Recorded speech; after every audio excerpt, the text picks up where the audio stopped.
Thank you. And standing here listening to my distinguished colleague from Alaska, it's hard not to be angry at what we as a country did. And we're here today to reckon with this disgraceful part of our past. The Truth and Healing Commission on Indian Boarding School Policies in the U.S. Act is the first attempt by the federal government to formally investigate and address this horrific period in United States history. This legislation and the truth that it will unearth is an essential step toward healing. Now, from the early 19th to the mid-20th century, the United States government established 408 federal boarding schools across the United States. Now, these schools were created for the purpose of stripping Native American children of their language, their religion, their cultural identity.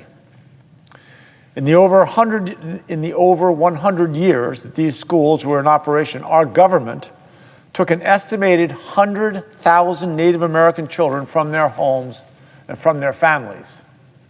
An estimated 40,000 of these children died alone, without their family, at government-sanctioned schools. And this is the story of one of those schools. Now, in 2022, I visited Colorado's Fort Lewis College, which it's a wonderful, remarkable college, has one of the highest, if not the highest proportion of Native American students of any college in the country. But it traces its origin back to the Fort Lewis Indian Boarding School. And I went there to discuss the boarding school's history with students at Fort Lewis and with the Tribal Council of the Southern Ute and the Ute Mountain Ute tribes. It's because of the hard work of Fort Lewis College and the hard work of the tribes that we can bring many of the details of this dark history to light. Now, Fort Lewis was established in 1892 in Hesperus, Colorado. To call Fort Lewis a school really that's a bald-faced lie. Native American children were not given an education in reading or writing or math. The education model instead was based on assimilation into a white and Western way of life.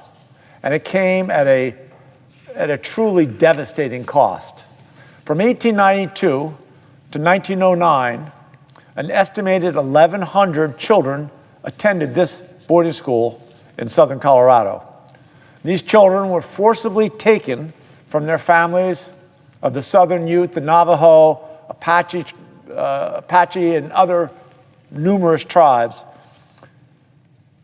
Desperate to save their children, many Southern Ute families refused to turn their children over.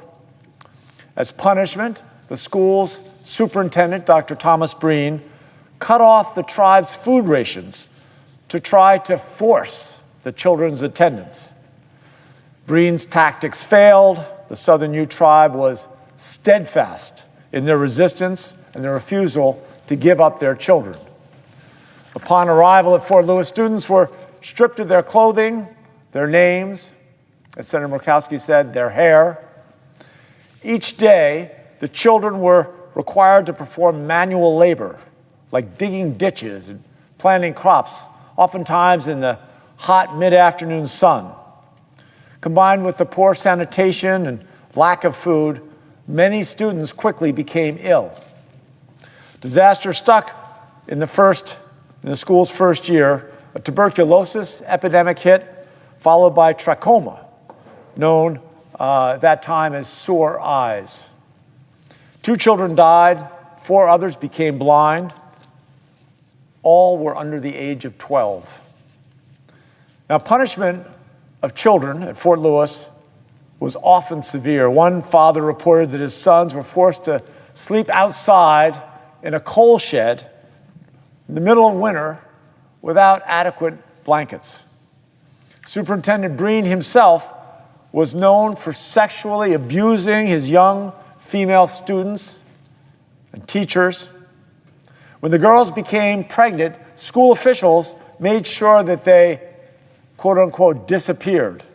transporting them to other schools to avoid suspicion. Our federal government never held Breen accountable. The school reports show that 31 children died during the 16 years that Fort Lewis School was in operation. I can guarantee you the actual number is probably higher. This is the story of just one of these schools. There were 4 others in Colorado. There were 403 more across the country. That's 407 other Superintendent Breens, 10,000s of children who died in unmarked graves and who never saw their families again. It's hard to imagine why our government was preying on our own children. Why would our government sanction such conduct? Our government understood that erasing Native people's identity was a necessary condition to erase their claim to their land, to assimilate them right out of existence, and to ignore the lands guaranteed by treaty to the tribes. Don't take my word for it. In less than 50 years, from 1847 to 1934, Native Americans lost 2/3 of their tribal lands, of their treaty lands. And the legacies of this deep trauma remain embedded in tribal communities today.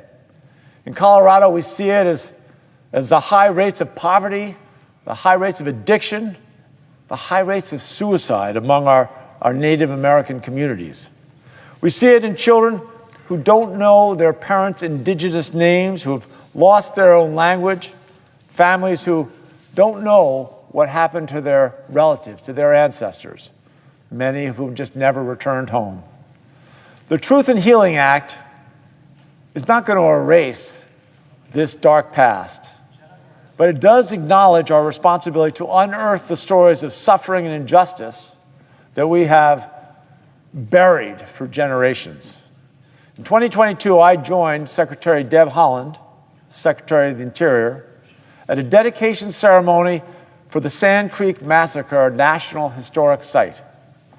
In front of tribal leaders and elected officials, Secretary Haaland told the crowd, and I quote, "Stories like the Sand Creek Massacre are not easy to tell, but it is our duty to ensure that they are told and that this story is part of America's story."